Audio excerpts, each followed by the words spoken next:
à l'exercice numéro 4. Alors là, ici, l'âge moyen au premier mariage aux États-Unis, il est de 26 ans. On suppose que les âges pour les premiers mariages sont normalement distribués. Normalement distribués, vous avez, comme sur le graphe tout à l'heure, ils sont c'est-à-dire que vous avez une moyenne ici de 26 ans. C'est-à-dire que vous avez, si vous voulez, une distribution symétrique autour de la moyenne 26.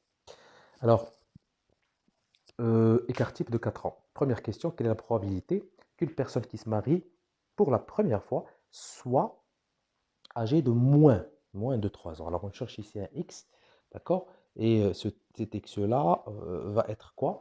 Alors, on cherche une probabilité d'un X qui va être en moins, d'accord? Je crois que c'est ça la question. De moins, pardon. Alors, moins, X inférieur à 23. Alors, moins strictement inférieur.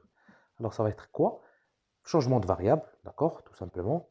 On va faire la probabilité d'un Z qui est inférieur à quoi? 23 moins 26 sur l'écart type. Alors ici, vous allez vous retrouver avec une... Alors j'ai calculé ça. Vous allez vous retrouver avec 0, moins 0,1 P de Z de moins 0,75. Inférieur à moins 0,075. Alors négatif, bien sûr, ça va être P de Z qui est, je crois, supérieur. Alors moins, ça veut dire ici, plutôt inférieur à moins 0,75. Alors ça, si vous calculez, vous allez tomber sur une probabilité de 0,2266. D'accord? Voilà. Deuxième question. Alors, avant de passer à la deuxième, il faut bien réfléchir. Alors, X, ils vont nous demander au moins, de moins de 23 ans, pardon. Donc, c'est pas au moins. Il faut faire très attention parce que sinon, vous allez tomber sur deux probabilités différentes. Deuxième question, quelle est la probabilité, ici, quelle est la probabilité que pour qu'une personne se marie pour la première fois, soit dans les vingtaines? D'accord? Alors, deuxième question ici, une personne qui est dans les vingtaines, alors on le sait, vingtaine, ça veut dire qu'elle peut avoir 20 ans, 21 ans, 23 ans, etc.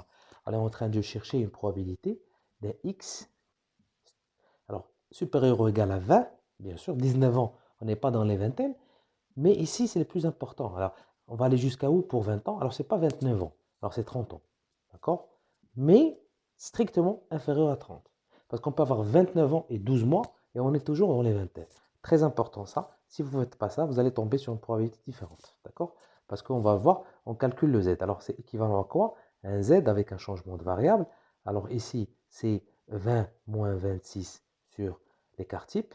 Et ici, strictement inférieur à 30 moins 26 sur 4 ans. Alors vous allez tomber sur probabilité qu'un Z soit entre quoi et quoi? Alors ici, on le sait, c'est 1.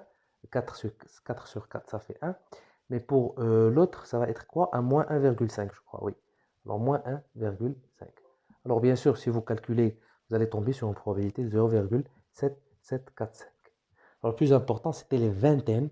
Ça veut dire qu'il ne fallait pas se tromper ici sur 30 ans. Parce que si on fait ici 29 moins 26, ça va faire 3 sur 4. Et ce n'est pas 1, c'est 0,75. Et ça va changer la probabilité sur laquelle vous allez tomber. D'accord? Troisième question. Pour les 90% qui se marient pour la première fois, avant quel âge le font-ils? D'accord? Ça veut dire que, euh, si vous voulez, les 90% qui se marient pour la première fois, ça veut dire ici la quasi-totalité, hein, on est presque sur la majorité, 90, ils le font avant quel âge? D'accord? Là, on est en train de chercher ici, si vous voulez, un Z d'abord, et ensuite, on va trouver le X qui va nous donner la probabilité. Donc, on a, comme l'exercice précédent, d'accord? Alors, ici, comme l'exercice précédent, on cherche ici la probabilité, voilà. Alors, petit c, on cherche la probabilité d'un Z, d'accord, qui, si vous voulez, inférieur ou égal à un certain ici Z0, d'accord, qui va être équivalent à 0,90. D'accord? On cherche cette probabilité-là. Alors, à partir ici de la variable, alors Z0, ça va être quoi? Si vous vérifiez cette probabilité, vous allez tomber sur combien en termes de Z? Vous allez tomber sur un Z de 1,38, d'accord? 1,38 par rapport à Z. Et avec ici un changement de variable, alors un X moins 26, bien sûr, sur 4. D'accord? Toujours, c'est la même règle, hein, mais le plus important, c'était 0,90 ici. Lorsqu'il nous donne un Z de euh, plutôt un Z. Alors ici, j'ai fait une petite erreur. C'est pas la probabilité, c'est Z tout simplement. D'accord? Donc on est en train de chercher ce Z là qui nous donne cette possibilité-là. D'accord? Ça veut dire qu'on est en train de chercher un X qui nous donne. Nous, on a déjà cherché, si vous voulez, l'équivalent de Z pour 0,90, c'est 1,38. Alors ici, vous allez tomber sur un X tout simplement de 31,52. Ça veut dire que la quasi-totalité, 90% des gens aux États-Unis se marient avant 31 ans et 52. D'accord? Il faut transformer ça, mais ce n'est pas important, on peut laisser ça comme ça. Ça veut dire que ici, pour exprimer ça, on peut dire que donc 90% des jeunes, d'accord, de la population, des jeunes, se marient avant 31 ans. D'accord?